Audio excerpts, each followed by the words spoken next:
अऊज़ुबिल्लाहिमिनश्शैतानिर्रजीम बिस्मिल्लाहिर्रहमानिर्रहीम। इज़्ज़तमंदो कतुनको यौ ज़री बिया ज़िम स्ता सरोर सफ़ीरुल्लाह शिलमानी द शिलमानी न्यूज़ ले तरफ ना बल प्रोग्राम के मंग हाज़र यो रागली नन दुर्माक और गवर्नमेंट स्कूल था पदे के मंग उस्तादानो सर खबरी को और ददी स्कूल चिकम तालिब इल्मान दे और सर खबरी को ची पदी स्कूल के सम मसाइल दी और ददी सहल जोड़े दले शी उस्तादान शता नशता और क्लासुना की और कने की दी टीचर सर मंग खबर को अस्सलाम वालेकुम। वालेकुम सलाम। सर जी खपल जान लग तारुफ कई दी खलको ता चिता सो कम सर ताल्लुक साथ यो څومره وخت نمدل ته ډیوټي دا او کلاسونه ملاسونه باره کې او د سکول چې کوم حال او ماحول دی باره کې تاسو ته وایي. اعوذ بالله من الشیطان الرجیم بسم الله الرحمن الرحیم. زمانوم ضیاء الاسلام دی زما تعلق شینوار سره دی لنډی کوتل سره تقریبا زمونږ یو نیم کال پورې دلته وشو چې زه دلته راغلی یم. د سکولونو حالات د علاقې پورې هم ډېر تړل شوي وي د علاقې خلکو پورې او د دې کومه علاقه چې ترقی کوي نو هغې دپاره یو څو خبرې شرایط یې ورته یو څو خبرې هغې له پکار دي چې وي پکې. که دې نه مخکې زموږ د خپل لنډي کوتل د علاقې خبرو کو د شینوارو نه چې کله نه زموږ ته دا روډ نو جوړ شوی نو زموږ تپوس چا نه کولو. کله چې زموږ د علاقې روډ جوړ شو نو هغې نه بعد زموږ د علاقې ته رسایي اسانه شوه خلک په اسانه راتلی شي او روډ یو غټه فیسیلیټي ده د علاقې د ترقۍ دپاره د پرمختګ دپاره. د شیلمان بدقسمتۍ نه لیا د هر څه وجې نه اول جوړېده نه که دا روډ جوړېږي نو په هغه معیار سره نه جوړېږي چې کوم سره پکار. دویمه خبره زموږ د یو علاقې د پرمختګ او ترقۍ دپاره تعلیم دی. تعلیم چې نه وي هغه علاقه ترقي نشي کولی. هغې دپاره یو بنیادي شی دی استاد یو بنیادي ستون دی د سکول دپاره د معاشرې دپاره. معاشره همدغه استاد جوړي. د استادانو که د کمی خبره شي نو دا ترو اوټ د ډایرکټر صاحب د خولې وینا چې په ترو اوټ فاټک کې دا کمی دی. صرف یو دا سکول نه دی په هر سکول کې کمی دی او هر دین را روان دی. دا به پوره کیږي سټپ بای سټپ په قراره باندې به پوره کیږي. هغوی دې دپاره ښه کوششونه هم کوي چې دا استادان زمونږ ټول پوره شي. د پرایمرۍ هغه لکه اکثر پرایمرۍ چې دي په فاټک کې چې څومره پرایمرۍ په هغې کې 2 PTC وي یو ورسره ټي یا ET وي ورسره نو 3 ټیچرانې هغه د سکول چلی. اوس 15 یا 6 کلاسه دي استادان ښه برپور کوشش کوي چې دی زه د خپل سټوډنټان ښه برپور طریقې سره فیسیلیټیټ کړم خو هغه که هر څومره کوشش وکړي د ټیچرانو کمی 2-3 کسان دا نشي کور کولی. موږ مخکې دا وینا کړې ده اوس هم کوو چې د استادانو تعداد د پرایمرۍ په لیول باندې زیات کړی شي. بیا مخکې زموږ سره د ساینس ټیچرانو لږه په دې سکول کې هم کمی دی اوس هم کمی دی. جدون صاحب په دې باندې موږ سره خبره هم کړې وه هغه وایي زه به خپل طرف نه ډایرکټر ته هم دا میسج رسوم او ښه برپور طور باندې به زه دې کې کوشش کوم چې دا تاسو دا کوم ټیچران شته چې دا پوره شي. بار هغه موږ ته ویلي دي موږ له تسلیم راکړی دی خبرې موږ ورته بار بیا هم یو ځکه چې دلته که تعلیم ماشوم ته صحیح طریقې سره چې کوم کورس ته موږ پړاو نه کړو هغه به مخکې څه زده کړي. خو یو اهم رول د ټیچرانو سره د دې علاقې د خلکو هم دی چې د دې علاقې خلک هم د خپلو بچو تپوس کوي راځي موږ لا چې زموږ بچي سبق وایي نه وایي کوم حده پورې دوی روان دي نه دي روان. دا هم یو فیسیلیټي ده ځکه که منیجمنټ یو ستون دی ټیچر دویم دی نو طالب علم دریم دی والدین هم ورسره په دې کې شامل دي. که دلته هر څومره ښه کار شي په کور کې د ماشوم نه دا تپوس نشي چې تا په نن په سکول کې څه شی ویلی دی نو هغه نه به څوک توقع وکړي. او اکثر زموږ ماشومان داسې دي چې دوی والدینو ته دا پته هم نه لګي چې زما ماشوم په کوم کلاس کې دی نن چې تلی او چېرته تلی دا تپوس ترې نه نشته دی نه تر څوک کوي دلته په شیلمان کې. نو دا څو وجوهات دي دا څو وجې دي چې په دې سره زموږ ماشومان د سبق نه مخ اړوي او لاندې پاتې کېږي. سر جی لږه پرایمرۍ کې تاسو سره د 5 په ځای باندې 2 استادان دي. د پرایمرۍ دا صورتحال دی دلته چې 2 PTC دي یو TT دی. PTC سیټ موږ سره خالی دی او 2 ټیچران زموږ سره دلته دا په دلته نه په هره پرایمرۍ کې دي. ما تاسو ته دا خبره وکړه چې په فاټک کې ټول همدغسې ترتیب روان دی چې دوی سره څومره دوی منیج کولی شي هلته بجټ هم مسله ورسره راتلی شي نور هم داسې خبرې دوی سره راتلی شي چې دوی نشي منیج کولی. او اوس دوی اوس هم د ایټه په ترو باندې تقریبا د 15 لاس ډېر دی د ټیچرانو چې کوم لیست هغوی جاری کړی چې موږ سره دومره پوسټونه خالی دي نو دوی د پور کېدو هغه کوشش خپل طرف نه کوي. عزتمندو په دې سکول کې د 15 کلاسونو لپاره صرف 2 یا 3 استادان دي. که 2 یا 3 استادان ډیر کوشش وکړي نو د 15 نه زیات کلاسونه صحیح تور باندې نشي اخیسته. که موږ وګورو نن سبا په دې کورسونو کې تقریبا ماشومانو لپاره 2 کتابونه نو که موږ سوچ وکړو نو 15 کلاسونو لپاره که استاد ډیر کوشش وکړي نو 15 کلاسه به واخلي نو تقریبا هر یو کلاس ته صرف 2 کلاسونه وشو. مطلب فرست تا سیکنډ تا تھرد تا ټولو ته صرف 2 کلاس وشو. نو د 15 کتابونو چې کومه بیړه د اغار کا شو مطلب 15 کتابونه بس موږ بچی نه وای 2 کتابونه به وای هغه کې هوم ورک نشته هغه کې واپس چې کوم دی چیکینګ نشته دی هغه کې دا نشته چې مطلب تاسو د کړل د نکړل بس ماشومان دی راځي او زی د دې مثال دی یو ساروی دی چې غرته وشړي او راشي په دې کې چینج ناراضي. سړی تاسو نه دا تاسو کوم چې د ماشومان ته سبقونه داسې روان وي چې مطلب دوی ته 2 کتابونه خودل شي 15 دوی سره په بستو کې نوی پراته وي سره زاړم نشي مخ کلاس پروموټ شي د دوی بس مستقبلی. اول خدا خبره زرات کوم چې تاسو ویل کنه چې هر کلاس 2 کتابونه وي لاندې کلاسز کې 2 کتابونه سر نه د کیږي او د فرست او د سیکنډ سرجی نه وي دا کلاسونه د دوی پیریډونه چې کوم کتابونه دي هغه کم وي کنه ټوټل نه وي بل چې ټیچر نه څومره شي هغه به د خپل وس مطابق هغه کار کوي. مخکې کلاسز ته چې پروموټ کی کوم کس تعالی راځي او سینیز د چې د بیسیک چا پاتې شنو مخکې هغه بیا زده کړه په ډیره زیاته په سختۍ سره کوي په سختۍ باندې ورازي هغه کې. تاسو خبره صحیح ده سر جی په ګورنمنت سکولونو کې کتابونه 15 وي یا 4 وي خو که پرایویټ سکولونو کې موږ ګورو نو په هغه کې چې کوم دي سره د کتابونو چې کوم په ګورنمنت کې هودل شي په پرایویټ سکولونو کې به هغه سره کمپیوټر وي جغرافیا وي او هیستوري وي نو مطلب اته یو مغه سره برابرېږي مطلب زه پر هاي او په لوور کلاسز کې کېدل شي په پرایویټ سکولونو کې زه خبره د پرایویټ کوم ځکه چې موږ پرایویټ کې سبقونه ویلي دي. سر جی کوم وګورو دلته کې دا هر یو سټوډنټ دا کوشش کوي چې مطلب زه د میټرک نه بعد یو سرکاري اداره کې تعلیم حاصل کړم او هغه د پر ډیر کوشش کوي. کوم وګورو د سرکاري د سکولونو د بنیاد چې کوم د صحیح نه دی مطلب هیڅ کوم دا نه غواړي چې مطلب خپل بچي باندې سبق په سرکاري سکولونو کې وای هغه پرایویټ تلیږي او کبه موږ میټرک نه بعد وګورو نو ار یو پلار دا کوشش کوي چې زما بچی دی سرکاري سکول ته لاړ شي نو موږ ګورو دی سرکاري سکولونو د بنیاد صحیح نه دی او کالجونه صحیح دي دا څنګه کې دي چې مطلب بنیاد صحیح نه دی او مخکې چې کوم دی هایر کلاسونه چې کوم دی هغه سیټ کې سیټ چلیږي. د څومره ټیچران چې نن سبا تاسو ته اکثریت ډاکټران دي او څومره خلک دا ټول هم د سرکاري سکولونو راغلي دي. زموږ په خپل کلی کې 2-3 داسې اگزامپل موږ سره شته چې هغه بالکل د سرکاري سکول نه راغلي دي. زما چې څومره ټیچران په موږ په ټایم کې تیر شوي اکثریت ټول د سرکاري سکولونو دي. زیاده تر دا په دې وړ کې باندې ډیپند کړه خبره ټیچر د 60 کسانی 15 ک 20 هغه خو سبق یې کستنو خې ټول تی وخی بالکل داسې نشي کېدای چې څومره خلک ته چې د پرایویټ سکول غدي هغه کامیابیږي نه اکثریت د سرکاري غمي خدا په وړ کې باندې دغه منټل لیول باندې دا خبره ډیپند کوي چې څومره ده او کار خماخشي په سرکاري سکول کې مخ برپور کار شي ورته خو خبره ده چې کوم شی چې مفت کې تا ته ملاويږي د هغه قدر چا سره نه او کوم شی باندې چې 2 روپۍ ورکې نو هغه بیا ستاسو لپاره قدردان وي. نو په سرکاري کې ستاسو بچی له فری کتابونه ملاويږي فری کې ورته سبق هم خودل کیږي هر څه ورته فری ملاويږي نو د قدر دوی سره نه وي که پرایویټ ته اندغه بچی ته لګي نو هر څه له برابر ورکې بیا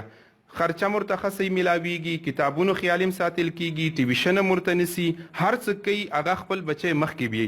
نو د کوم سرکاري تعلیم چې دوی ته میتاویږي هغه سره دوی څه قدر نه وي من وجه یو دام د دوی سره.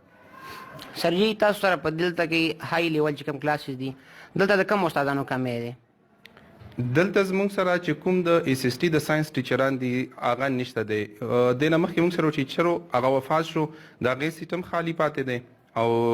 یو یا 2 سیټونه نورم دي را سره خالی پاتې دي د ساينس ټیچرانو غنښت سره 3 سیټونه موږ سره خالی دي د اس سی ټي او د اس اس ټي یعنی ساينس ټیچران چې کوم دي د 9th 10th چې کوم پڑھاوي هغه موږ سره فوقدان د کمې ده دلته د دریو ټیچرانو. عزتمندو کتونکو تاسو اوریدل چې مطلب دلته کې د ساينس ټیچر نشته دي نورم د استادان نشته یو وفات شو بل ډیوټي نه لګیدلی عزتمندو کوم وګورو د بنیادی تعلیم چې کوم دی د 8 کلاس نه شروع کیږي مطلب مختلف قسم ساينس سبجیکټونه سره وای نو مطلب مخکې ورته ډیر اسانه وي کلم چې دا سټوډنټ میټرک پاس کینو دا چې کوم دی هایر کلاسونو ته چې څوک ډیپلوما کوي دا د قوم یو خدمتګار جوړیږي زه به دا وایم که یو انسان سره سبجیکټ د ساينس هغه ونه وي هغه مخکې لاړ شي او یو ډاکټر جوړ شي نو دا به د خلکو څه خیال وساتي چې مطلب هغه بنیادي طور باندې نه په 8 کې نه په 9 کې نه په 10 کې صحیح ساينس ویلی هغه مخکې لاړ شي او ډیپلوما وکړي نو دا به د خلکو څه ښې طریقې سره صحت خیال وساتي چې مطلب د یو ډاکټر جوړ شي سبا یا ټیکنیشن جوړ شي یا نرس جوړ شي. ولې نه دام یو ام بي بي اس ته هغه یې بیل شو بدا چې ته پراپر ساينس وي او هغه نه مخکې لاړ شي او ټیچر بیسیک ته دیو سټوډنټ لپاره دا خبره بالکل صحیح ده خو داسې خلک هم شته چې هغه خپل بیس ځان په خپل جوړ کړی وي او مخکې لاړ شي بالکل یو نرس هم زموږ استادو د علاقې ښه خدمت کولی شي په خپل فیلډ کې په خپل ځای باندې که بیا یو ټیکنیشن یي هغه هم ښه بهترینی هغه چې کوم وقتي طور علاج دی هغه ستا کولی شي او چې غټ بیماری راشي یا غټ هغه راشي هغې دپاره خو هر څو غټو هسپتالونو ته ځي غټو ځایونو ته ځي نو بالکل کولی شي په لو لیول باندې دوی د خپل قوم د خپل علاقې خدمت کولی شي. مننه کوم سر ډیره چې موږ له وخت راکړه او د خپل قیمتي وخت سره سره مو دلته کې موږ ته ډېرې مسلې وښودې د هغې چې کوم حل دی هغه مو ښوده ډېره مننه مو کوم. السلام علیکم. کتونکو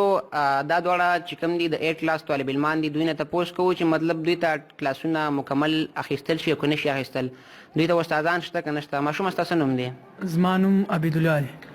ماشوم څوم کلاس کې؟ اتم 8. او تاسو ته د ورځې چې کوم دی څو کلاسونه اخیستل شي په څو کې؟ موږ ته دغه کې کلاسونو کې موږ ته دریم نشي اخیستل. استادان نشته که نه اخیستل نشي؟ او استادان نشته دي. د دوی تاسو مخکې راپور نه دی کړی چې مطلب موږ ته ساينس استاد نشته یا موږ ته نور څه استادان نشته تاسو مطلب هډ ماستر صاحب شو یا بل نور څوک دلته کې راشي تاسو ته ګیله نه ده کړې؟ نه ده کړې. یس. نو ستاسو خیال د دې به څه خیال راوځي چې مطلب تاسو به سبا چې کوم دی کالجونو ته ځئ مخکې به ځئ یو ښه مستقبل دپاره به کوشش کوئ چې تاسو د بنیادي سبقونه ونه وایئ مطلب د ساینس چې کوم بنیادي دي د دې به څه حل راوځي؟ صحیح دی. ماشومه ته څوم کلاس کې؟ 8 کلاس کې. کلاسونه راته په 9 کې یا 8 کې صرف 3 اخیستل شي؟ یس. مطلب بقایا چې کوم څلور کتابونه دي هغه نوي بستو کې پراته دي؟ یس. د دې به څه حل راوځي مطلب تاسو څو کلاسونه نه اخلي سبا به تاسو د سکول نه وځئ 9 ته به شئ 10 ته به شئ او تاسو چې کوم د څلور کتابونه دي بیسیک د دې خو مخکې ټول دوران د دې مطلب ساينس سبجیکټونو آرټس نن سبا څوک ډېر وایم نه البته ویلي وشته د ښه سبجیکټ دی که نه نو مطلب تاسو د کلاسونه نشي اخیستل تاسو دې څه چاته ګیله نه ده کړې هیډ ماسټر صاحب شو یا بل څه شو ټیچرانو ته شو؟ نو عزتمندو تاسو کتل د ماشومان ذهني طور باندې دومره کمزوري دي چې دوی کې د خپل زه به دا وایم د ماشومان دي دوی څه نشي کولی د دې له پکار دي چې مطلب دوی ته ښه استاد فراهم شي چې هغو ته ساینس سبجیکټونه ورته وښایي. دلته کې د سکول کې ماشومانو ته د ساینس استاد نشته دی نور استادان ورته نشته دي مطلب په 9 کې صرف 3 سبجیکټونه اخیستل شي هاي کلاس ته دا ماشومان به سبا 9 10 ورکوي نو بیا پیپر یې پیلیږي دا ماشومان سبا به مختلف قسمه شبو ته دي د تعلیم نه دوی خراب شي ځکه چې یو کلم یو سټوډنټ په صحیح طور باندې تعلیم بنیادي ونه وایي نو مطلب هغه نه د معاشري یو ښه انسان نه شي جوړېدلی. اوس به موږ خبره کوو د پرایمري هلکانو سره چې دوی څال دی. ماشوم ستاسو نوم دی؟ جواب. څویم کلاس کې؟ 5م کلاس کې. 5م کلاس کې. ستاسو کتابونه ټوټل څو دي؟ 9 کتابونه دي. 9 کتابونه کې تاسو څو اخیستل شي؟ کله یو واخیستل شي کله 2 واخیستل کله 3 بس دی کله 3 واخیستل شي. استادان شته نه دي که کلاسونه نه اخلي؟ استادان موږ ته نشته. استادان نشته دي. په ورځ کې تاسو 3 کلاسونه اخیستل شي په 9 کتابونو کې او اصلور چې کوم نه شي ښودل دا کتابونه یو کتاب مطلب هر ورځ اخیستل شي که نه کم یو کتاب چې مطلب کم ټیچر خوښ شو هغه وښایي نور پاتې شي کله یو واخیستل شي کله بل واخیستل شي. دا کم کتابونه چې تاسو درښیي دا 3 کتابونه شو د دې کې تاسو ته هوم ورک څه درکوي چې مطلب دا کور کې سټډي کوي سبا یې د ناورم یا مطلب نه داسې موږ ته نه اخلي.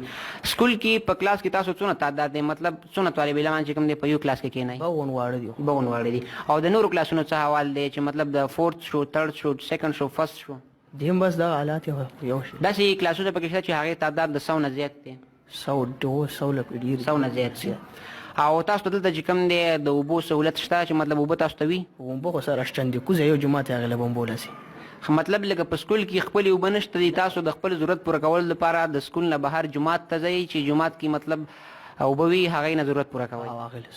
او د لیټرین نور سهولت شته؟ لیټرین دلته شته دی او پلو نشته مطلب پرایمري کې لیټرین نشته او په هاي کې شته دی. ماشوم ستاسو نوم دی؟ عدنان نوم دی. عدنان دا راته ووایه چې څو کلاسونه راته اخیستل شي؟ درې کتابونه راته اخیستل شي. 3 کتابونه دا اخیستل شي. په دې کې تاسو ته هوم ورک څه درکوي؟ ونه بس راخی راته. نور تپوس نه کوي چې مطلب زده شو یا زده نه شو؟ نه. نه شو. او نور د اوبو سهولت چې کوم شو، لیټرین سهولت شو، هم خراب دی. که نو دلته ښه شته دی، په پریمرۍ کې نشته بس. او کلاسونو کې چې تاسو کله کېنئ په ځمکه کېنئ که نه بینچونه دي چیرز دي څه شي کې کېنئ؟ په ځکي دي راته. په ځکي دي. عزتمندو تاسو وکتل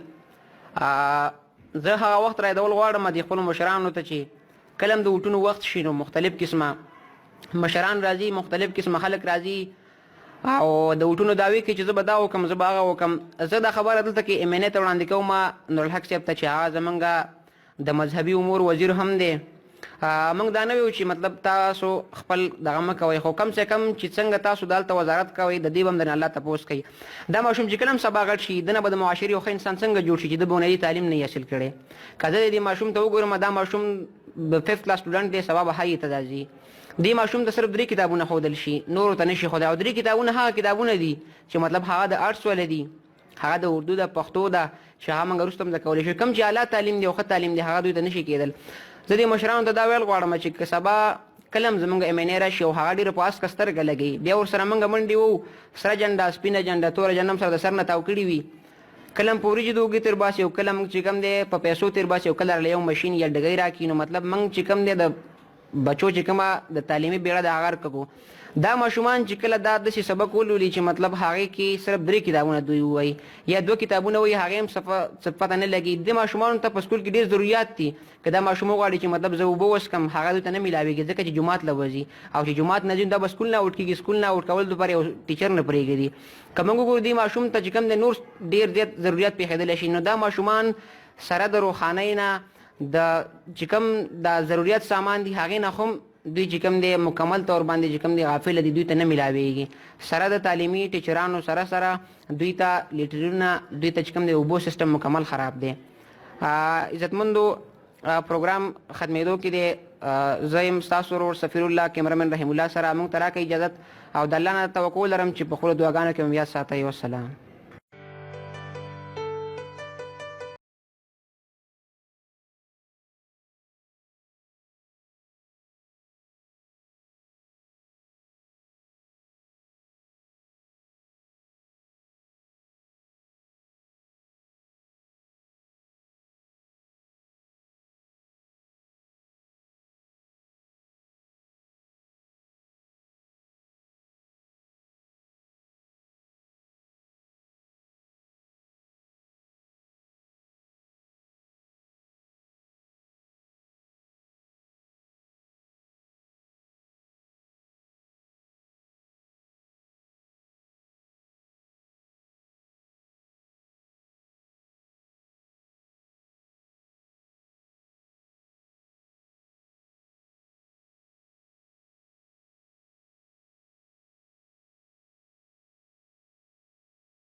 करीम ता रहीम ता रहमान या अल्लाह सुबहान अल्लाह सुबहान अल्लाह सुबहान अल्लाह सुबहान सत्तार ता गफ्फार मेहरबान या अल्लाह सुबहान अल्लाह सुबहान अल्लाह सुबहान अल्लाह सुबहान नमून खुस्ता दी खैस्तान मदी रहीम मदे हम दासीद करम नुमा तेरा बबल करीम मदे खाली किदा मखलूक रोजी रसान या अल्लाह सुबहान अल्लाह सुबहान अल्लाह सुबहान अल्लाह सुबहान करीम ता रहीम ता रहमान या अल्लाह सुबहान अल्लाह सुबहान अल्लाह सुबहान अल्लाह सुबहान स्पुगुमई दाऊ कनवर दे निशान दे दा कुदरत दे सली आसमान की नमर चुमार डीरू चता दे बेस्तौन वदरउन के दा आसमान या अल्लाह सुबहान अल्लाह सुबहान अल्लाह सुबहान अल्लाह सुबहान अल्लाह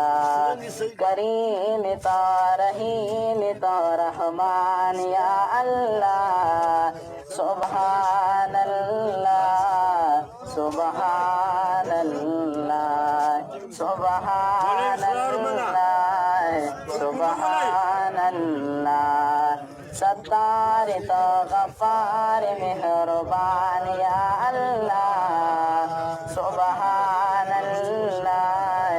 सुबहान अल्लाह सुबहान अल्लाह सुबहान अल्लाह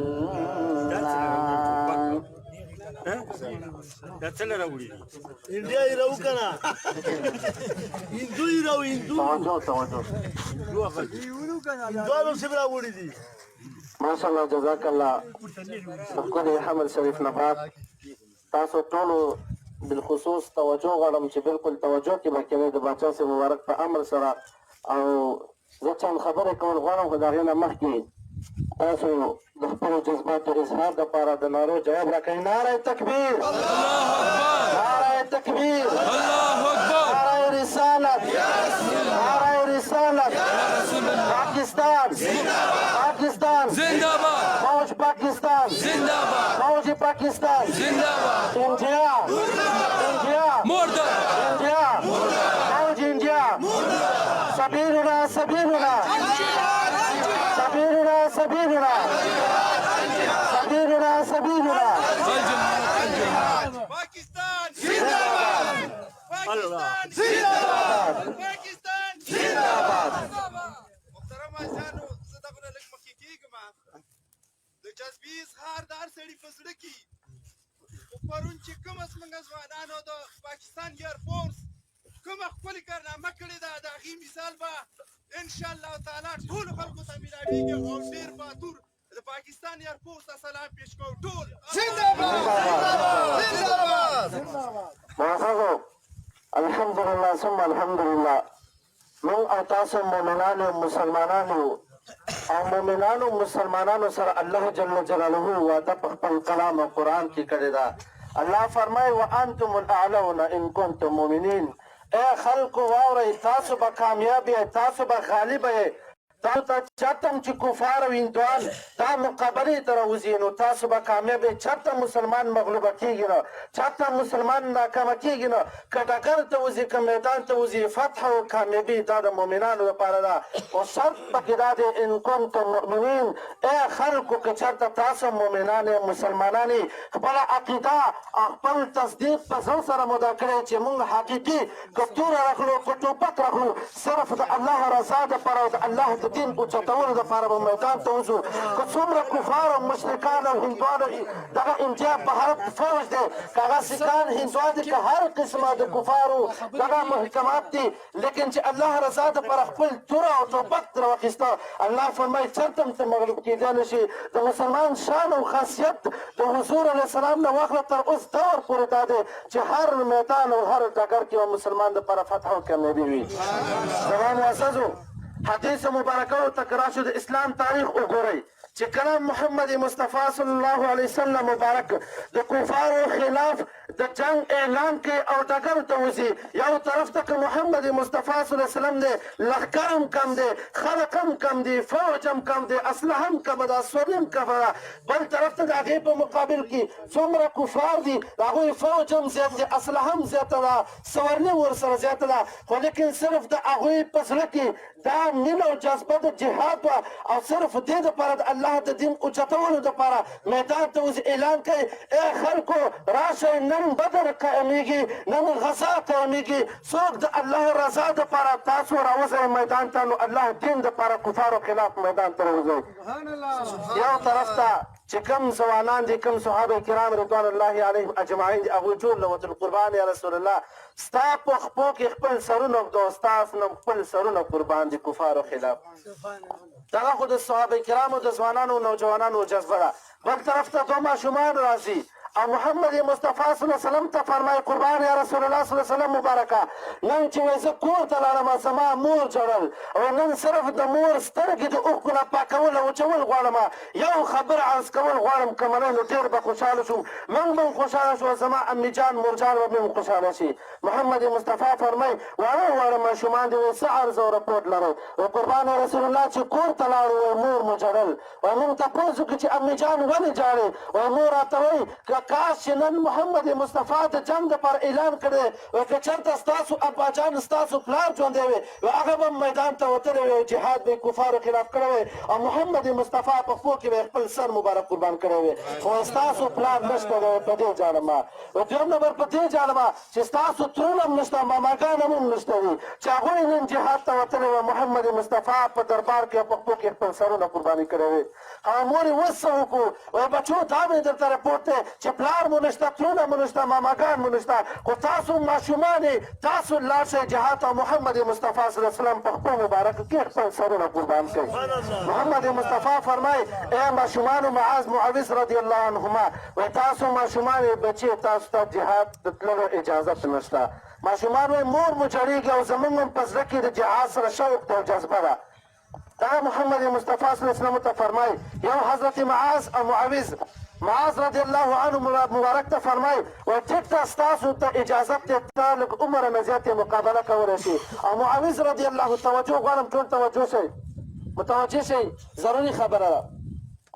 محمد مصطفی صلی الله علیه وسلم فرمایي وایي ټیک ده معاذ رضی الله عنه مبارکه ته غټې، تاسو د عمر نه غټې مقابله کولی شئ. او معاوض رضی الله عنه مبارک دا د عمر نه کمزوری دی، د بادۍ نه هم ټیټ دی، تاسو ته اجازت د جهاد نشته دی. معاوض رضی الله عنه مبارک خفه شو، جاړي او بیا محمد مصطفی په دربار کې عرض کوي قربان یا رسول الله، صحیح ده چې د عمر نه کم ما د قد نه وړوکی وه، خو لیکن جذبه د ډېرو ځوانانو نه په زړه کې اوچت او عظیم او بلنده لرم. دا ارزو او تمنا لرم چې نن هم زه د معاذ رضی الله عنه مبارک سره جهاد ته وځم او یو زیات دواړه شهیدان شو، جنت الفردوس ته داخل شو. نو معززو دا مبارک ته فرمایي چې نه نه ته کمزوری وایي ټیک ته خو زه معاذ رضی الله عنه مبارک زما نه په عمر کې زیات دی، په قد کې اوچت دی، خو زما زور ورسره برابر دی. وایي ټیک ته دواړه سره په کشته ورسئ، دواړه سملول ورسئ، که څه دې نو ټیک ته تا ته به م اجازت درکړو. دا دواړه مبارکان ورونه اوس څه دپاره مقابله کوي؟ د جهاد ته تللو دپاره مقابله کوي. څه دپاره سملول ورځي؟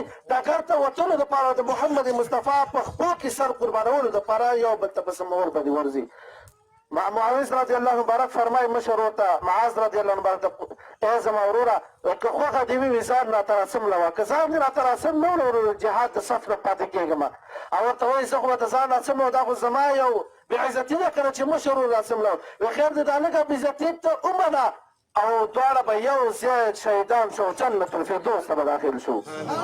نو چې کله سره څملولو چې مشر ورور ځان را څملولو کشر ورته محمد مصطفی وخندل مسکا شو په خوله باندې مسکراحت راغلی وزه تاسو ټولو ته اجازت دی تاسو جهاد ته تللی شئ نو معززو بل طرف ته د کفارو عظیم لیډر دی ابوجهل دی لعنتي دی هغه ته چې کله میدان ته وتل عبدالرحمن بن عوف فرمایي وایي دوه ماشومانو داسې په اوږه باندې ولم راته فرمایي چې یا عمي اتعرف ابا جهل ای زما ته ابوجهل پېژنې وایي زه ورته وایم چې ابوجهل خو ډېر عظیم کافر دی یو لیډر دی او د هغه نه ګیر چاپېر کفار د حفاظت دپاره د پیرهدارۍ دپاره تاودي تاسو ولې د هغه تپوس کوئ وایي موږ ته خبر را رسېدلی چې د الله دین او د الله نبي ته اذیت او تکلیف رسولی دی د الله دین او د الله رسول سره محبت نه ساتي بغض او حسد ساتي هغه ته یې کنسل کړی دی ما ورته صرف اشاره وکړه چې ابوجهل لعنتي دغه دی یو طرف ته زه حیران یم عبدالرحمن بن عوف فرمایي یو طرف ته زه حیران یم چې ما صرف اشاره د ابوجهل سره د ګوتو سره وه او بل طرف ته دغه ماشومان ابوجهل ته ورسېدي او په هغه باندې لګیا دي او په تورو باندې یې ایثار کړی دی زور سره جوش سره نعره تکبیر نعره تکبیر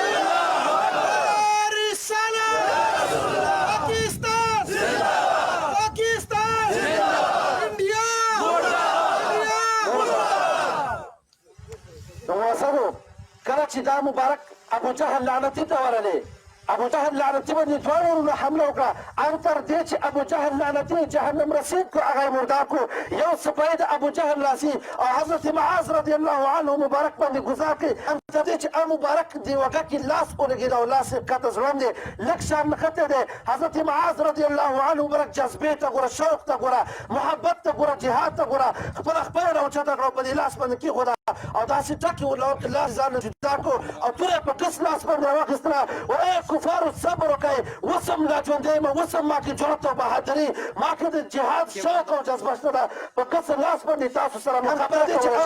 مبارک کې کس لاس ولګېد او لاس یې کته ژوند دی لږ شان نښتی دی حضرت معاذ رضی الله عنه مبارک جذبې ته ګوره شوق ته ګوره محبت ته ګوره جهاد ته ګوره جان نښتی زمونږ تاریخ د جنګ نه ډک دی زمونږ تاریخ د غیرت نه ډک دی زمونږ تاریخ د جهاد باندې شوق او محبت الله برکړي اوس هم لا ژوندی یم اوس هم مخصوص دغه انجاب بهارت دا خو زمونږ اصلي دشمن دی دا خو زما د خدای او زما د رسول دشمن دی هر کس په هر وطن کې په هر ځای کې په هر میدان کې موږ هندوانو ته او انجاب بهارت فوج ته مقابلې کولو ته صرف فوج پاکستان نه صرف محکمه د پاکستان د فوج نه بلکې څومره عوام چې دي او څومره غټ او نوجوانان او سپین ګیر چې دي د ټولو نه په اول صف کې به د فوج نه انشاءالله موږ او تاسو جنګېږو معززو ځکه انشاءالله چې یو طرف ته نیک اعمال و ډېر کوو په دغه نیک اعمالو متعلق به په ورځ د قیامت محاسبه کیږي حساب کتاب به کیږي خو چې کله د ټولو نه عظیم او نږدې لار چې جنت ته ده صرف یو جهاد فی سبیل الله دی چې د الله په لار کې ځان قرباني کړي حدیث مبارک کې راځي حضور علیه الصلاة وسلام مبارک فرمایي کله چې ورځ د قیامت شي شهید الله جل جلاله په دربار کې ودرېږي الله به ورته فرمایي ای شهیده وایه کوم عرض او رپورټ دی کومه تمنا دی تا دومره قرباني کړې وه چې زما د دین او زما د نام دپاره دې خپل سر قرباني کړی و اوس وایه کومه خبره کوې ستا ته به شهید الله جل جلاله په دربار کې ودرېږي الله به ورته فرمایي نعمتونه مې وکتل هیڅ مې په کار نه دي خو جو لذت تیرے سر پر نام کٹانے میں ہے اور کسی چیز نہیں ملتی ہے یا رسول اللہ کم خوند لطف او لذت چې ستا په نوم باندې سر قربانه کولو کې دی په سر کټ کولو کې دی هغه خوند نه د جنت په اوسېدو کې شته هغه خوند نه د جنت په نعمتونو کې شته چې کوم خوند ستا په نوم باندې سر قربانه کېدو کې دی دغه الله جل جلاله به ورته فرمایي اے شهیدا وایه چې جنت کې قسمه قسم نعمتونه پکاري څه چې د زړه غواړي ولکم فیها ما تشتهي فی انفسکم ای ستاسو زړه چې څه غواړي په جنت کې هغه موجود دي. شهید وایي نه بس کوم لذت او خوند چې ستا په نوم باندې د سر قرباني کېدو کې دی بس هېڅ مې نه دی پکار. مولا دوباره مې جنت ته ولېږه جنت نه مې دوباره دنیا ته ولېږه چې په دنیا کې بیا ستا د نوم دپاره د کفارو خلاف د هندوانو خلاف میدان کې توره راولم ټوپک راولم او هغوی سره زه خپل ځان قرباني کړم هغوی مردار کړم او خپل ځان هم شهادت ته ورسوم. په دغه شهادت کې ډېر عظیم لذت او نفس معزز سامعینو انشاءالله په هر میدان کې ګوره مرګ دا چرته په جهاد کې نه دی چرته په جنګ او په میدان کې نه دی. وګوره حضرت خالد بن ولید رضی الله عنه مبارک یو طرف ته چې کله محمد مصطفی اعلان د جهاد کړ د ټولو نه په اول نمبر کې خالد بن ولید رضی الله عنه مبارک ودرېد. ولیکن څومره جهادونه یې کړي دي هغه مبارک داسې یو جذبه وه داسې یو شوق و جهاد سره چې هغه مبارک به زغره نه اچول هغه مبارک به د اوسپنې چرته لباس نه اچولو صرف دې باندې چې دا کفار ماته وګوري چې دا صرف تش لباس دی نه یې زغره اچولې ده نه یې اوسپنه د سینې نه تاو کړه چې هغوی په ما باندې زړور راشي چې زه پرې حمله وکړم جهنم رسېږي کړمه. ولیکن کله چې مبارک هغه په بستر علالت باندې سملي او مبارک وفات کیږي عمر فاروق رضی الله عنه مبارک ورته راځي او دا مبارک ورته په ژړا شو. عمر فاروق فرمایي قربانیه خالد بن ولید ته مه ژاړه ولې ژاړې کومه خبره تاسو ژړوي. فرمایي صرف په دې ژاړم وایي زما چې څومره شوق او جهاد سره څومره محبت و دې وجې نه به د شهادت د وجې نه چې زه شهید شم هر میدان ته به په اول صف کې ودرېدم ولیکن په جهاد کې قسمت نه شهید نه صرف په دې خبره باندې ژړېږه او اوس په بستر علالت باندې پروت یم او مرګ به راته راځي. عمر فاروق رضی الله عنه مبارک ته فرمایي خفه کېږم ستا صرف یو ځل وتل جهاد میدان ته دا داسې دی ګویا کې ته لس کرته شهید شوی ته بلکل ستا دپاره مرګ د شهادت دی. نو معززو سامعینو عرض مې راکړو صرف په دې به یېرېږو نو چې موږ او تاسو اوس که چېرته د هندوانو خلاف او د انډیا خلاف یا د نورو کفارو مشرکانو مجوسیانو خلاف میدان ته وځو په دې وېرېږو چې ما ته به مرګ راځي ما ته به هلته وفات کېږو. نه مرګ چې راځي دا په اجل معین باندې ده په نیټه مکمله باندې به راځي چې کوم ساعت کوم وخت په کوم مکان کې لیکل شوی د هغې نه یو ساعت نه وروستو کېږي او نه مخکې کېږي. زما ستا مرګ په دې ځای کې لیکل شوی نو زما ستا ته مرګ هر څومره ډګرونو او میدانونو ته وځو د هندوانو خلاف توره اوچته کړو ټوپک اوچت کړو نو زما ستا لپاره مرګ په هغه ډګر او میدان کې نشته. بهرحال معززو انشاءالله جهاد سبیلنا الجهاد د دین اسلام لپاره اهمه او عظیمه لاره دا جهاد دی او په دغې لار باندې به انشاءالله پوره موږ او تاسو عمل کوو. وما علیه الا البلاغ واخر دعوانا الحمد لله رب العالمین.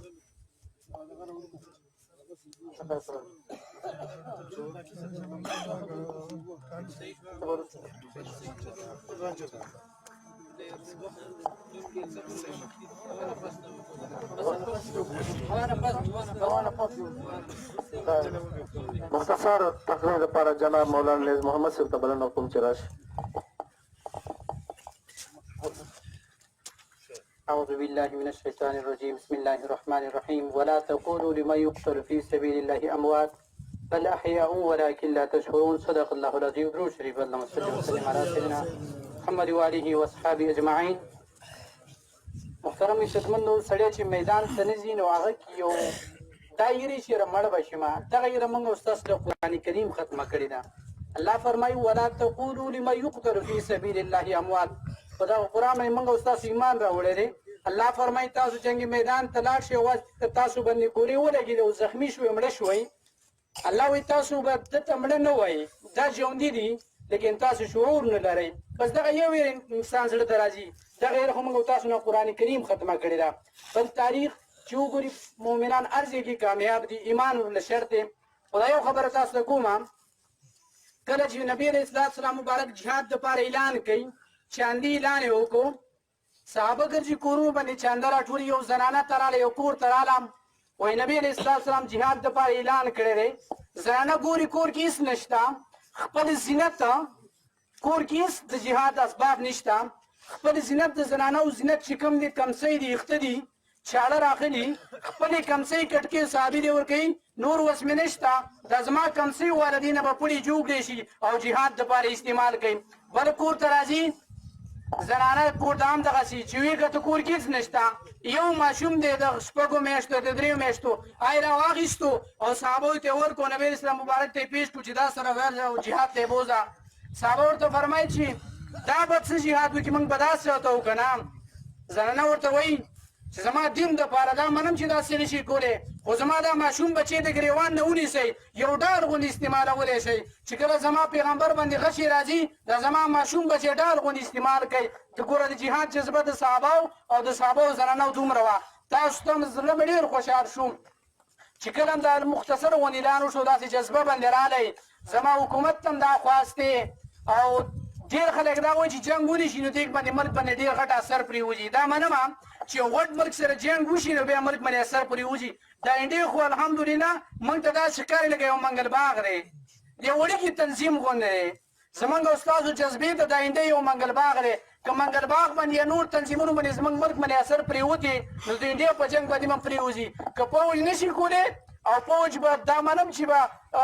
ستړی شوی وي خپل ملک یې ډېر راګیر شوی دی خو الحمدلله د لنډي کوتل له ونیسو دا څومره چې باډر دی دې لپاره الحمدلله زما د پاکستان او د شلیمان عوام او د سپین ګیري هم تیار دي دوی دې لاړ شي هلته دې لاړ شي چې کوم افغانستان باډر دی الحمدلله قسم سره دا خبره کولی شم چې اول الحمدلله بم تړلو ته تیار زه یم الحمدلله راشئ بیا وګورئ که مکراله او که وروستو شم هغه بیا او انشاءالله تاسو هم تیار یې که نه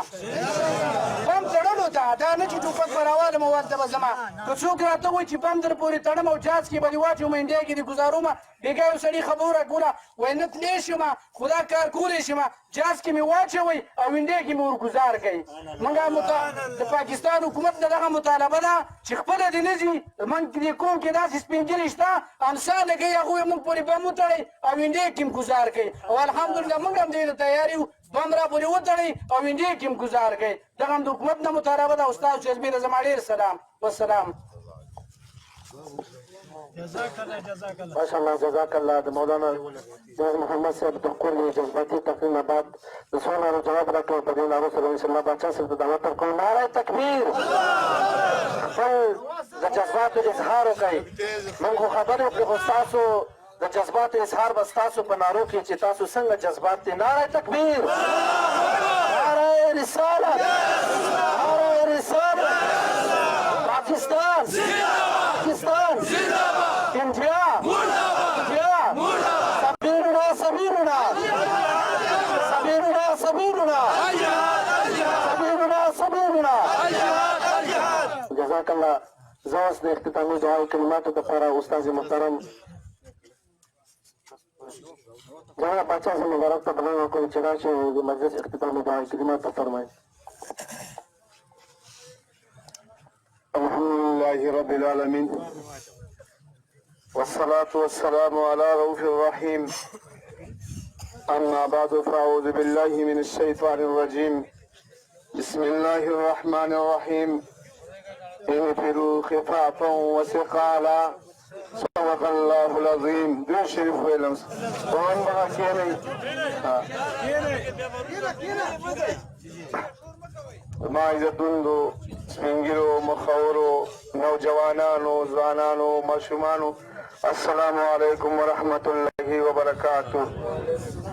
عزتمنو یا هغه وختو چې د کفارو د لاسه رحمت عالم صلی الله علیه وسلم په هغه پاک سرزمین باندې تندی نشو لګولی رحمت عالم صلی الله علیه وسلم مسجد بیت الله شریف ته راځي د عبادت لپاره راځي د بندګۍ لپاره راځي په هغه پاک سرزمین باندې تندی لګوي بل طرف ته کفار مکه جمع شوي دي هغه کفار مکه په رحمت عالم صلی الله علیه وسلم باندې د اوښانو هغه ګندګي ورچوي رحمت عالم صلی الله علیه وسلم په سجده پروت دی په پاک سرزمین باندې پروت دی فاطمه بیبي راځي رضی الله تعالی عنها او دغه کفارو ته بدي ردي وایي رحمت عالم صلی الله علیه وسلم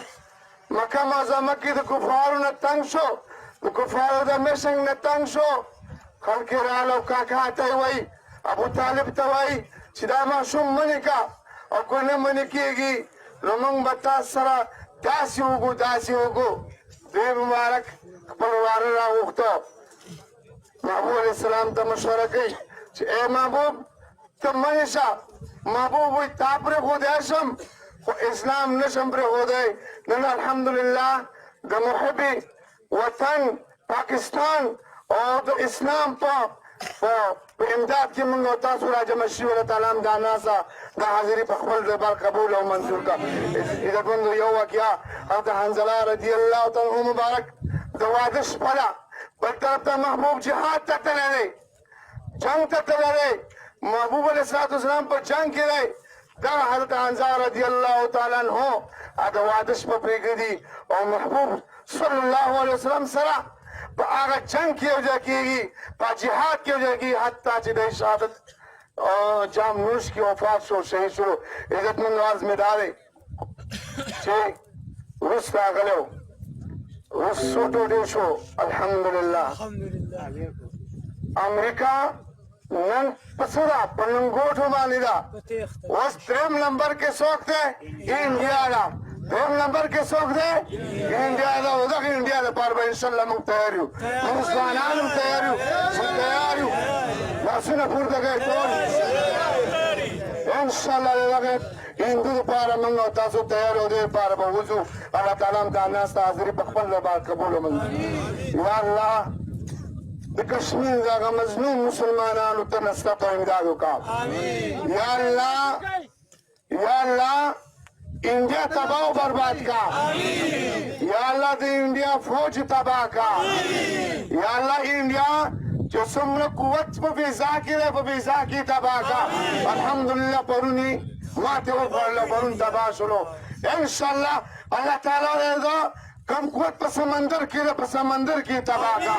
یا الله کوم قوت په زمین کې ده په زمین کې تباہ و برباد کا خدا انډیا سره د اسرائیل تباہ کا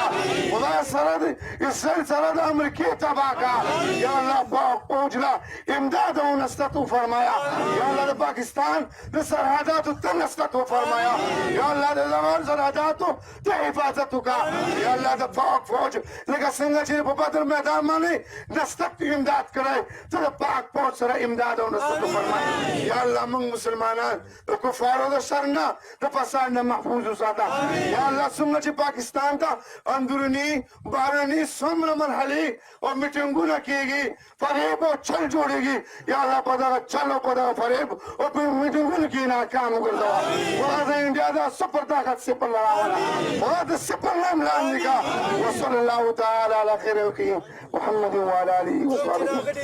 اشهد چیزو تاسو ټول خو په اجر درکې او لګناره په ولګو پاکستان پاکستان زنده‌باد فوج فوج انډیا اوس باندې راځي ان شاء الله او تاسو کې ټول کې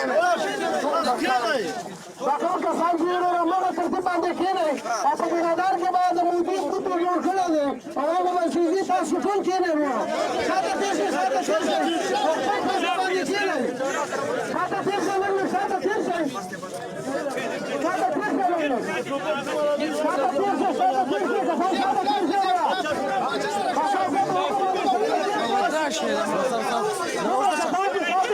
شئ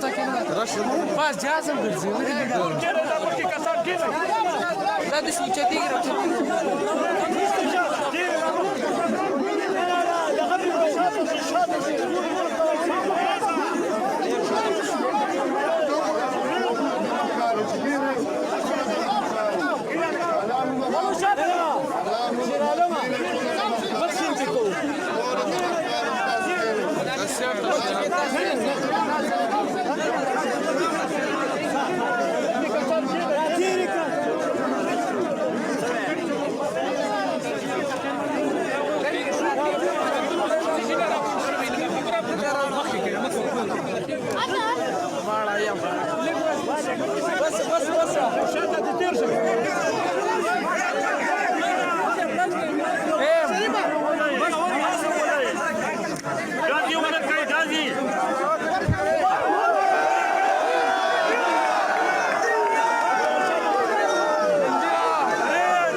عبيدة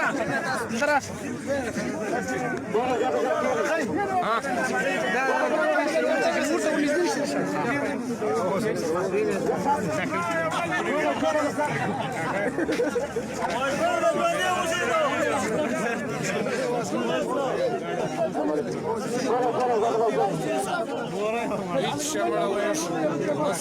شوفي خبري ما عندها من كل معلومه راتين بوصلنا خبرات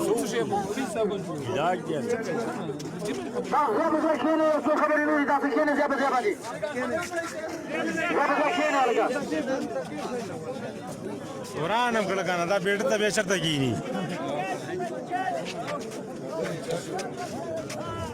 یو شیک یو شیک وې مو وشه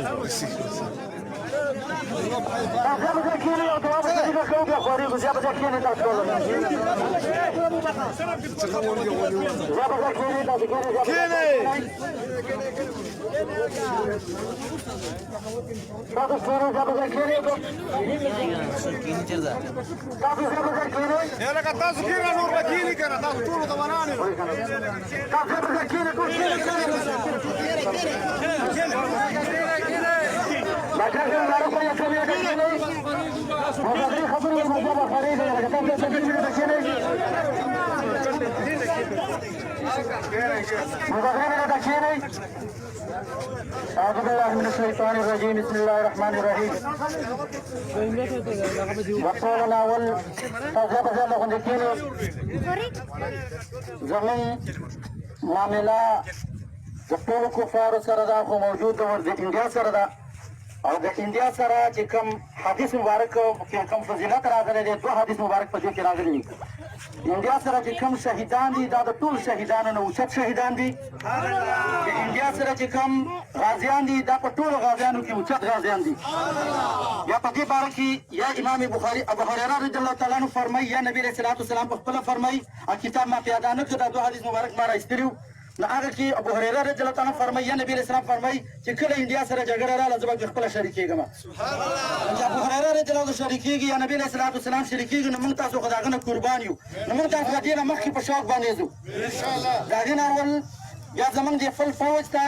دغه رقم عمران خان ته دغه رقم باج وصیت ته زموږ خواست دی موږ د نبي علیه الصلاه والسلام هغه پیغام ورکوو چې نبي علیه الصلاه والسلام موږ ته کوم پیغام پرېښی تر ټولو نه اول یې موږ ته دا ویلي چې کافر ته به وایي چې کلمه ووایه دا به نه وایي چې موږ سوله کوو کافر دغه انډیا ته ویل پکار دی چې کلمه ووایه مسلمان شه اول نمبر موږ پیغام دغه دی چې د باز صاحب ورته دا خبره وکړي چې کلمه ووایه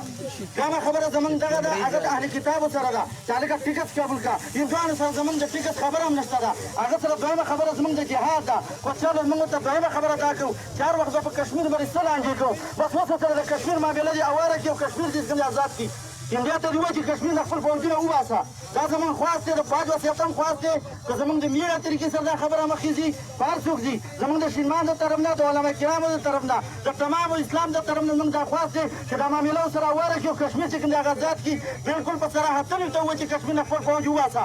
او که دا هم نه وي درېیم نمبر چې کوم دی دا شپ شپ دې نه کوي بلکل اعلان جنګ دې ورکړي چې هلکه موږ تیار یو د جنګ دپاره څه راټیک کړي او که نه کړي موږ په کشمیر باندې درولو که دا نشي مخکې کېدی مجاهدینو له دې دغه ورکړي هغه نشي کېدی زموږ د عوامو له دې ورکړي تاسو ټول د کشمیر ازادولو لپاره تیاره شئ که نه ما سره دغه پیغام چې کوم دی دغه فوج د باج وصیت عمران خان ته تیاره شي دا خبره زموږ ده د دې نه ما سوا که کوم ملکان صاحبان یو خبره نیمه کوي په خپله خوښه باندې کوم ملک صاحب یې هغه رالي شي یو خبره دی د ټول قوم دپاره ځکه علما کرامو حد شرم نه دی ټول علما کرامو د خپل سپینګیرو د طرف نه هم دا دغه دی زموږ د وړوکي ماشوم نه ونیسه د سپینګیرو پورې چې کوم دی تیار أعوذ بالله من الشيطان الرجيم بسم الله الرحمن الرحيم عزیزانو چې د عمر نه کم هلکانو ته دا پته نه لګي چې دا جلوس څه دپاره دی څنګه شوی دی دا د دې دپاره روان دی دا جلوس چې زموږ د انډیا سره دا څلورم جنګ دی دا اوس چې شروع دی درې جنګونه مخکې شوي دي دا څلورم دی دا شخړه اهدافو کې موږ ته انګرېزانو پرېښی دی انګرېزانو د وخت نه پاتې دی یو مقبوضه کشمیر دی هغه د انډیا په چارج کې دی او آزاد کشمیر دعوه چې دی پاکستان کوي خو د هغه نیت دا دی چې د آزاد کشمیر هم ما راګیر کړی داسې موږ چرته کوو الحمدلله موږ مسلمانان پښتانه مسلمانان یې موږ د جنګ او د جګړو نه نه یېرېږو. ولې نه یېرېږو؟ چې ته مړ شي شهید یې او چې هغه دې مردار دی هغوی ځکه یېرېږي. ورشه بر انګریزان ته ټوپکونه چې ټول رمباړي وایي هغوی درک نه لګي. الحمدلله موږ او تاسې مسلمانان یې چې په جنګ کې مړ شي شهید شوي چې ژوندیا راضي شوي. عزیزانو حکومت موږ ته اډر راکړي او حکومت به راګیر نه کړي موږ بېګانه تیار یو څه به علم تیار یو خو نه زموږ پښې دې نه وایي که په خپله نه شي کولی عوامو ته دې ووایي. خیبر ایجنسۍ کې ډېر خلک پراته دي 3 جنګونه مخکې شوي دا 4م دی. نو ګوره اوس یې سره داسې ظلم روان کړی په بلاکوټ کې جهازونه یې راجب کړي دي بمبارۍ پرې کړي پوړونه یې وران کړي دي. خو خیر زموږ حکومت ته ویلي دا جواب به زه تعالی درکوم انشاءالله تعالی چې ورله وریم کړم بلکل یې ورته صحیح ورکړه جهازونه یې غورځولي جرنیالان یې جګدو نیولي دي باندې په ځای کې ورانې کړي دي. خبره دا ده چې بیا دې دا نه وایي دا به زه آزاد کشمیر جوړ کړم. موږ چې دا پښتانه او مسلمانان پښتانه ولا چې ترنه یوه ویشت بینیني یوه ویشت ډېره ده که نه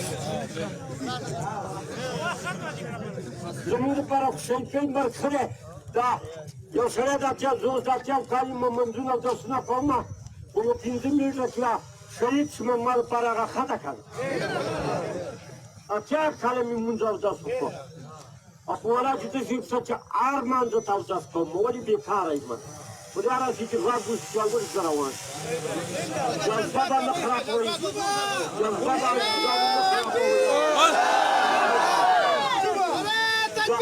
الله اکبر پاکستان زنده‌باد پاکستان زنده‌باد پاک زنده‌باد جذبه کوي جذبه خبره دا ده چې زړه باندې غورځوئ جذبه باندې غورځوئ تاسو د موږ دپاره خو الله پاک دې سهولت رالېږلی دی. وګوره کافر دې مړ کړي شهید دي او که ژوندیا رالي غازي هغه بد دی. لکه مولانا صاحب خبره وکړه چې په خبرو اترو دې حل کړي او که نه حل کوي خبرو په اتر موږ ماښام له تیار ماښام له تیاري ماښام له هغې بس اوس خبره دا ده صحیح چې اواز غواړو چې څومره ووایي چې جذبه دا ده چې موږ تیار دي جهاد ته. آفرین شه آفرین شه دغسې خلک په کار او یوازې موږ نه یو ټوله خیبر ایجنسي تیاره ده ټوله خیبر ایجنسي تیاره ده. مسلمانانو ورونو تاسو په خپل ځای باندې په خپل کلي باندې لیستونه ولیکئ او دلته یې راولېږئ چې هغه لیستونه مطلب چې څوک جهاد دپاره تیاري هغه لیستونه ولیکئ چې که لاړو که لا نور سبا خبرې مکمل وشي.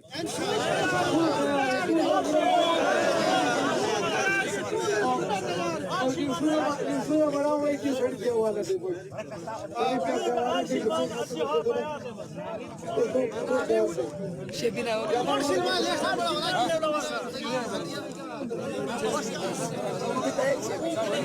أعوذ بالله من الشيطان الرجيم بسم الله الرحمن الرحيم. ګورئ موږ د مسلمانانو د ټول نه مخکې په خپله باندې موږ په سن 65 کې جنګېدلي او دا جنګونه کړي. مرګ چې کوم دی دا به هېڅ کله دا نه وی چې د هندو سره موږ مړه شو نو جنت ته مو ګټه دې ځان پوه کړئ موږ خو به په مرګ باندې هېڅ هم نه پاتې کېږو چې دا څوک دی دا به مرو. دا توجه د چا شته چې زه به پاتې شم موږ به په هغه خپل ټیم باندې مرو. خو بختور هغه دی چې شهید مړ شي نو هغې ته څوک مړ هم نه وایي. دا په موږ ته الله تعالی په قرآن کې رالېږلي دي چې شهید ته به مړ نه وي شهید ژوندی وي. نو موږ له د ټولو دا شی دی هېڅ څه په حرکت نه وي هندو په دغه مقابله کې موږ هر وخت تیار یو او موږ لوی او واړه تیار یو بل موږ چې کوم د خدمت دی د قوم او د ملک د دې ته هر وخت تیاري موږ ټول سپین ږیري په دې حالات کې هر ځای ته تیاري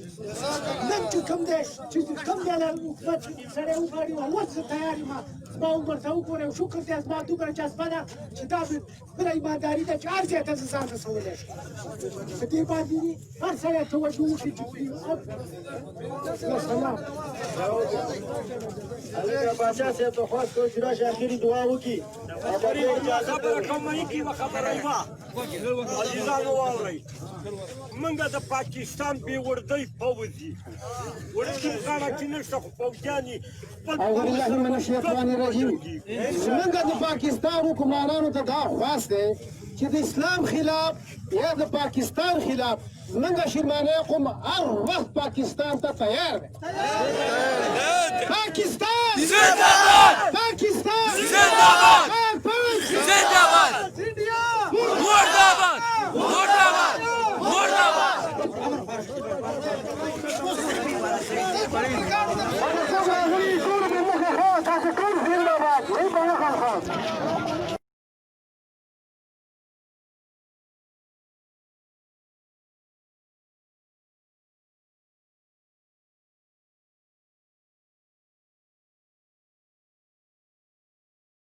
اعوذ باللہ من الشیطان الرجیم بسم اللہ الرحمن الرحیم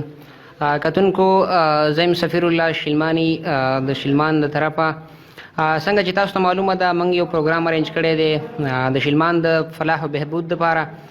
عزتمندو کتونکو څنګه چې تاسو پته ده چې د هر قوم په ترقۍ کې د دې قوم چې کم نوی کول دی او د قوم چې کم ښه ایجوکیټډ او تعلیم یافته افسران دي هغه یو ښه کردار ادا کوي نو موږ په دې وجه باندې چې زموږ قوم د ترقۍ په اوچتو مرتبو باندې ورسي هغې دپاره موږ یو پروګرام ارینج کړی دی چې په دې کې موږ غټو غټو ټیچرانو سره غټو شخصیاتو سره میلاویږو او د دې قوم چې کومې کمزورۍ دي او هغې چې کوم طاقت دی هغه به دې پوښتو د دې باره کې به موږ د کم خیالات دي او چې کوم هغه ژور سوچونه دي هغه به موږ ګورو نن موږ راغلي یو په لوی شلمان کې چې د های سکول چې کوم د شلمان غټ سکول دی چې چاته موږ سترګې دي چې دا به موږ له ښه یو ښایسته جوان نوی کول پیدا کوي هغې ته موږ راغلي یو مثل خان صاحب سره مثل خان صاحب سره موږ خبرې کوو د شلمان قوم موجوده حالاتو باره کې او د شلمان قوم چې کومې کمزورۍ دي که هغه موږ وګورو تعلیمي لحاظ سره دي که هغه موږ وګورو هسپتالونو لحاظ سره دي هغه که موږ وګورو نو روډونو لحاظ سره دي نو موږ به مثل خان صاحب ته په خپل پروګرام کې ډېر هرکلی وایو او ډېره شکریه ادا کوو چې هغه موږ ته خپل یو اهم وخت راکړه او موږ ته د خپلو خیالاتو دپاره ټایم راکړه بسم الله الرحمن الرحیم زه ستاسو د ډاکټر صاحب او سفیر الله صاحب او سره دا نور راغلو مېلمنو د زړه د تل نه شکریه ادا کوم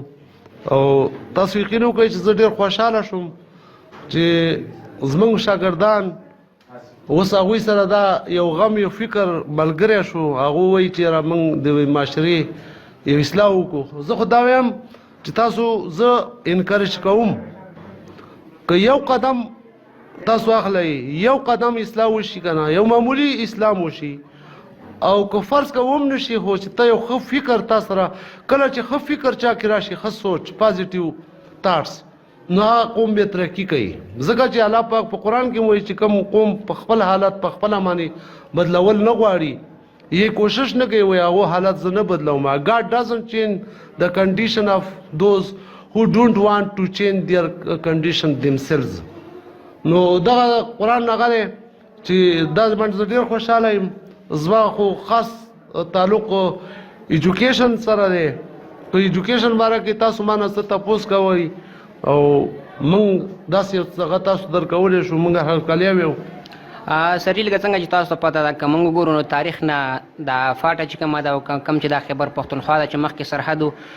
دا ډېر د مخکې نه ډیوایډ شوی دی لکه افریدو کې شینوارو کې ملاګورو کې داسې ډېر قومونه نور دي که موږ وګورو نو په دې ټولو قومونو کې شلمان موږ ته د تعلیمي لحاظ سره شلمان که هر لحاظ سره کم پاتې دی او لاندې کور کې د دې مین وجه څه کیدی شي اول خو زه تاسو ته دا وایم چې زه صوبیت او قوم پرستي د دې زه ډېر متنفر یم چې دا فریدي دی او دا مومند دی او دا شلماني دی زه به دې باره کې تاسو ته یو شعر ویم د ستاسو جواب نه مخکې وایي چې اصل نسل خاندان هیڅ څیز نه دی په جهان اصل څیز مسلماني هسې نه چې ځانځاني رورولي او یو وحدت مسلمان لره قوت نه ترکیم نه افغان زما عمل دی په قرآن خو بیا دا الله پاک چې دا انسان پیدا کړی دی بني آدم می پیدا کړی دی دا قبیلې پکې صرف د پیژندګلو دپاره پیدا کړی دي او دا په دې نه دی چې د افریدي تصف فوقیت په دې څه باندې حاصل دی او صرف فوقیت په علم او تقوا باندې انسان ته حاصلېږي که هغه هر قوم سره تعلق ساتي که هغه ترکي که هغه افریدي که هغه مومند دي که شلماني او په شلمان کې اوس داسې ښه انجینران او ډاکټران شته دي افریدو کې به هغسې نه وي افریدو کې به ډېر اوچت اوچت خلک دي هغو تعلیمونه کړي دي خو قومونه په جوړېږي په ښه تربیت او تعلیم باندې او موږ چې پاتې نو د دې څیزونو نه موږ محروم یو نه زموږ تربیت کېږي او نه تعلیم څه وسایلو FCR قانون د انګریز د وخت نه 1901 نه 1893 نه شروع نه هغو به سکول ورکاوه ملک د خوشحالولو دپاره به سکول ورکاوه فیزیبیلیټي هغې کې څه نه و بس بیا د ملک خوښه وه که سکول نه ساړه جوړوله که ګواټای ته جوړوله که غواګانې پکې تړلې ان تر دې چې کوم ملک یا سپیدریش به وغوته چې هیډ ماسټر نو هغه ډېر پاورلیس و د هغه په مخ کې او دا زموږ د سکول حالاتو چې هغه ته به لاړې ایجوکیشن آفیس ته به لاړې یا به AP آفیس ته لاړې نو هغوی به درته ویل چې دې ملک سره ګزاره کوه هغه ته به ورته چې دې ملک خو دا مسله ماته جوړه کړې ده هغوی چې بس کوه ګزاره ورسره کوه به دې ګزارې نه زموږ دا قوم چې کوم دی دا ډېر پاتې شو بله زموږ قوم بدقسمته په دیو دا ګرځېدم نه ډېر ټوله نوکري ملیشا او خاصدار او دغه کې دي دې نه بهر ته موږ قدم نه ویښې نمبر خل لیدلي وو بس دا به هم درته ویم چې موږ د استاد داسې وخت و چې موږ د سروس میلاو شو په 1983 کې نو خلکو به ویل چې دته خو نوکري نه ده میلاو شوی نو چا به ویل چې سکول کې ورته وایي چې مړه نوکري ته نه ده میلاو سکول کې استاد دی خو نوکر نه دی زموږ خلکو به چې ملیشا کې څوک برته شو هغه ته به نوکر وی او ډېره په درنه سترګې به ته یو سوچ پکې اوس هم دی چې چا بچیا بابو جوړ شي وایي دا ډېر ښایسته نوکري ته میلاو شو که یو کس پرنسپلي 18-19 ګریډ مړه وایي سکول کې استاد دی دا بچی وایي دا ټرین به بدلول غواړي او دا به تاسو بدلوئ سرجي که موږ یو خوا وګورو دا زموږ ماشومان چې کوم دي یو غټان چې کوم دي دوی تعلیمي لحاظ سره کمزوري پاتې دي لکه څنګه چې تاسو پته ده هر انسان کې یو خودي یو خپله ماده وي مطلب هغه خپل ضمیر ملامته کوي چې زه ځان یو ښه انسان جوړ کړم چې سبا د معاشرې په کار باندې راشم آیا زموږ دا خلک چې پاتې مطلب وروسته پاتې دا په دوی کې دا جذبه او لګن نشته د تعلیم که نه دوی مشران خراب دي که نه دوی ته د تعلیمي سیسټم ښه نه دی دې کې یو 3-4 فیکټرز انوال دي تاسو خدای ټکی وکړه علامه اقبال صاحب خدای باره کې خودی کو کر بلند اتنا کہ ہر تقدیر سی پغلی خدا خود بندی سی پوچھی بتا تیری رضا کیا ہے انسان کې چې خودی راشي خودی غیرت ته وایي انسان کې غیرت راشي چې زه به دا کار کوم که نه حرم نه حرم که هر څومره ماته مشکلات دي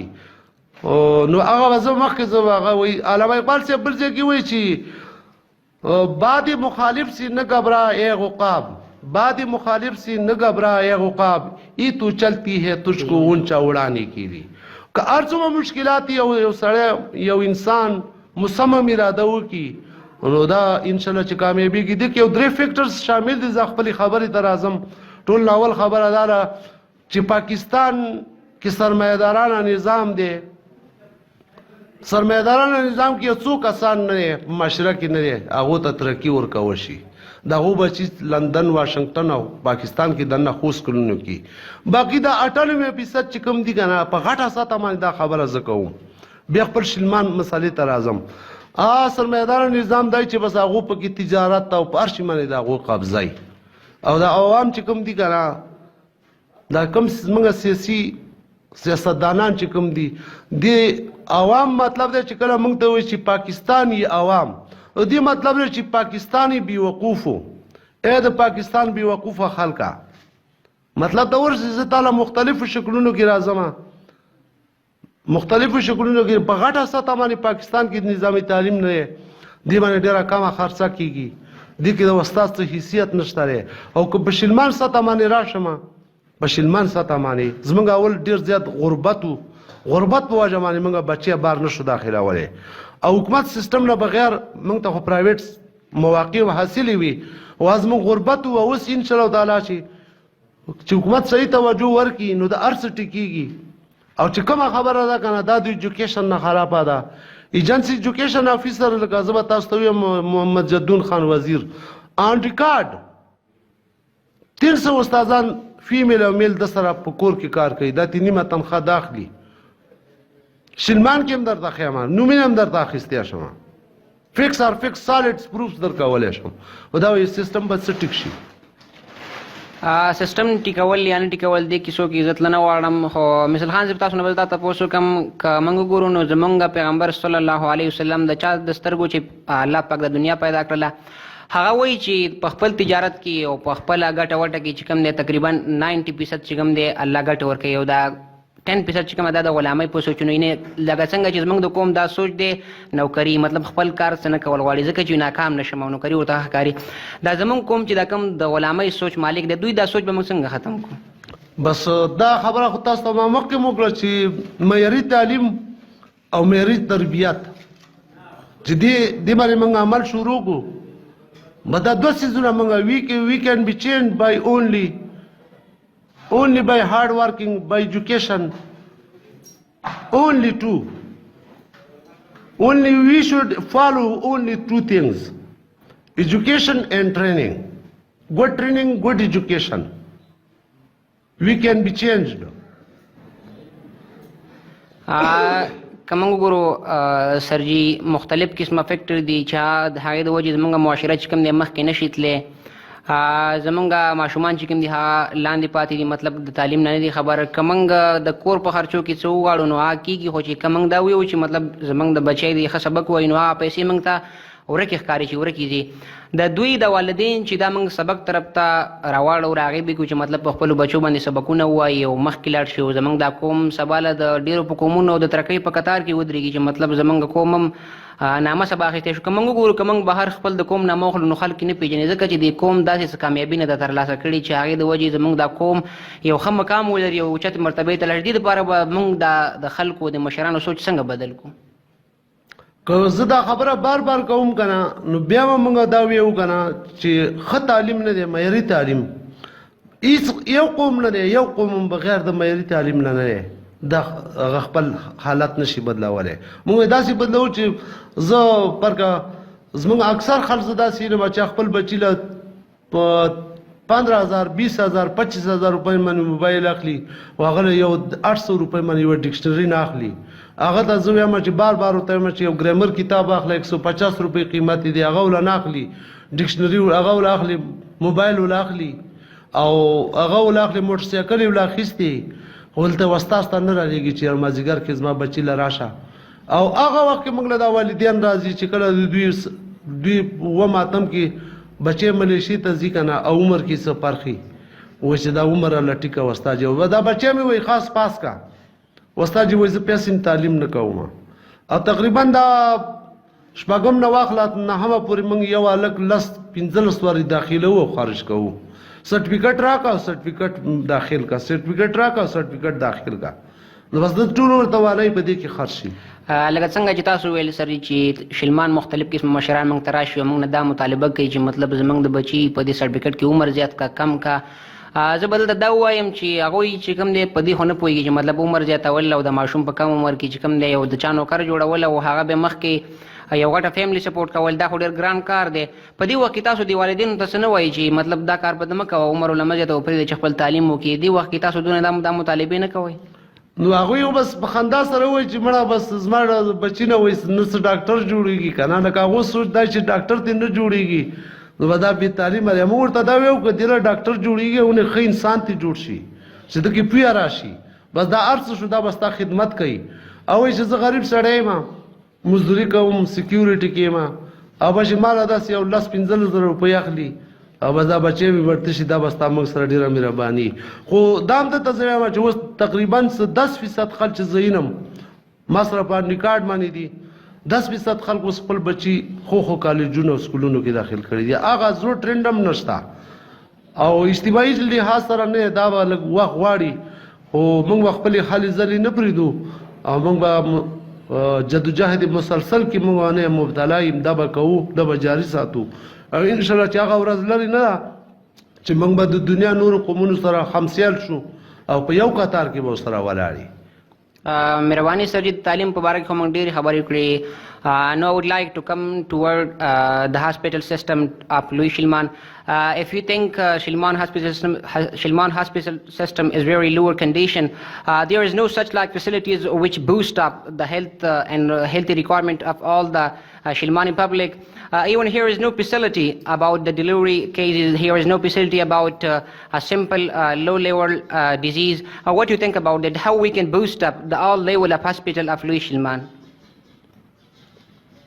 As you are talking in English, therefore I want to answer you in English. Once a famous colonel, his name was what? colonel का क्या नाम था? वो जो तब्दील हुआ है. कौन सा? वो जो अभी तब्दील हुआ है. Louis Shilman Ghaki sir came here. He told me that I want to bring changes and Louis Shilman. I told him that I will help you. But after 2 years, he met me in this school once again. I told him that what changes have been brought by you. The old hospital without medicine, the old MBBS doctor not coming to hospital. He doesn't come. He has not seen the hospital, the dispensary. What you have brought change in this in Louis Shilman? Any zero. His duration, the school and the hospital was zero, and when he went from here, the same condition is. Everything is zero. He didn't bring any change. In spite, he had a great power because everything is in the military. Here is no democracy in Pakistan. Everything is with military army, with army. But they didn't bring any change in Louis Shilman. I didn't know about the doctors and other members of this hospital which is located in Kalakali, but I would like to elaborate more that why the doctors are not coming to this hospital, as the hospital have no doctors. If they have doctors, so why they are not coming? Why the government not taking action against such doctors which have a duty on this hospital, but in spite of that they are not coming to this hospital to perform their duty to provide their services to all the public of Louis Shilman? Lack of education. Lack of education, the doctor doesn't come. No, if I think doctors have a good education about each and everything, what is the reason behind that? They have no sympathy in their hearts. They have no thinking. They have no critical thinking about the public, of all the people. They have no care of all the patients which are here. Even if have you heard that all the people when they are going to Landikotal, the road condition is, you know, that it's not like good because if you want to go somewhere, you will feel headache and other backache and neckache. There are a lot of disease which will face because the road condition is not good. Why the doctor are not coming? They are not performing their duty in our hospitals. There is no nurse. There is no LHV, etc. Why they are not performing their duty? If they are performing their duty, so why the government not taking action against such like factors which are destroying our society? As you know that in my own opinion, the majority of doctors has no heart. They have spent a lot of money to get some money from the society. They don't want to give some advantage to the society. Therefore, they don't come to the hospitals.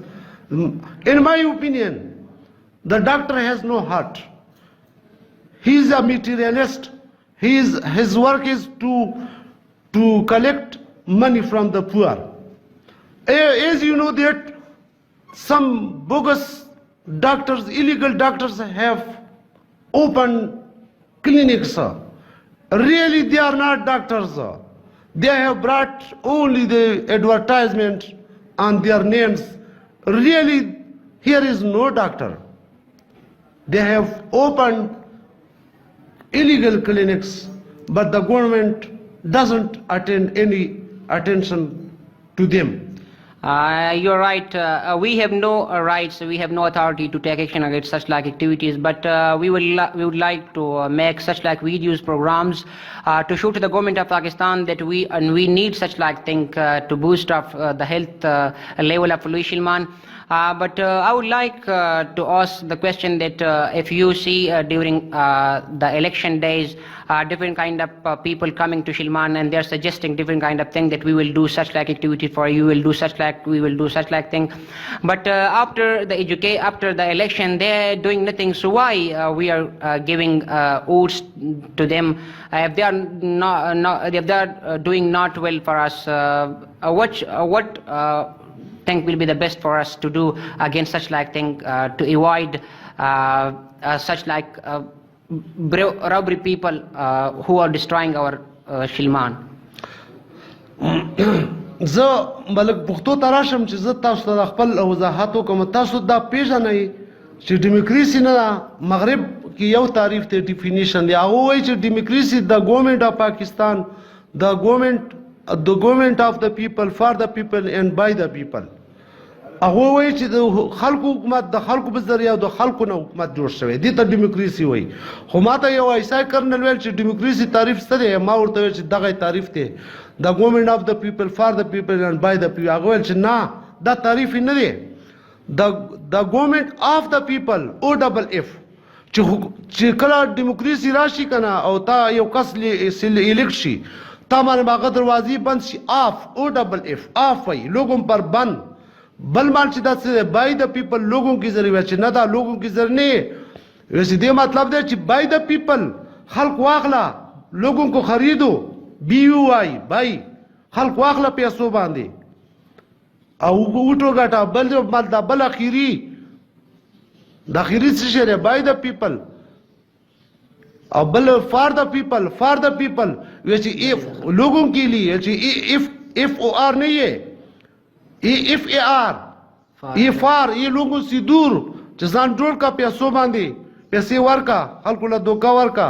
او خلکو نه بیا لري وستا دروازې په بند کا دا ډیموکراسي ده. او ته دا خپته ده چې دا موجوده پاکستان کې چې کوم ډیموکراسي ده د کې کوم یو شی ډیموکراسي باندې پورا کیږي د کې دا خو ډیموکراسي نه ده دا خو سلیکشن که مونږ وګورو سرجي دینه مخکې تاسو به هغه وخت جماعت اسلامي سره وای هغه وخت کې مونږ خو واړو مختلف قسم خلک براتله او مونږ ته وایي چې مطلب تاسو ته هسپتال تاسو ته اوبو سیستم تاسو ته د ګیس سیستم تاسو چې کوم د ایجوکیشن سیستم دی او روډونو سیستم دی دا مونږ ښه نه ښه جوړ کړو. هغه نه بعد هغه الیکشن هم ختم شو. دا ځل چې کوم دی تاسو پارټي هم چینج کړله مطلب پی ټي آی سره شمولیت اعلان وکړو.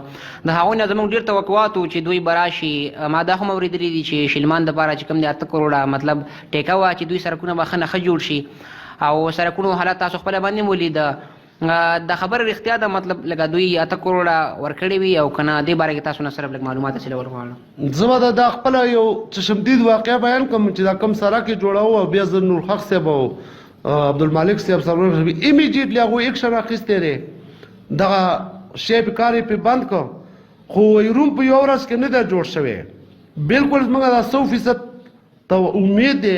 څومره کارونه چې مخکې دغه کې لکه زه هغه وخت کې د نورحق صاحب د پی ټي آی پارټۍ کې نه وم ما 35 سال جماعت اسلامي کې تیر کړي دي خو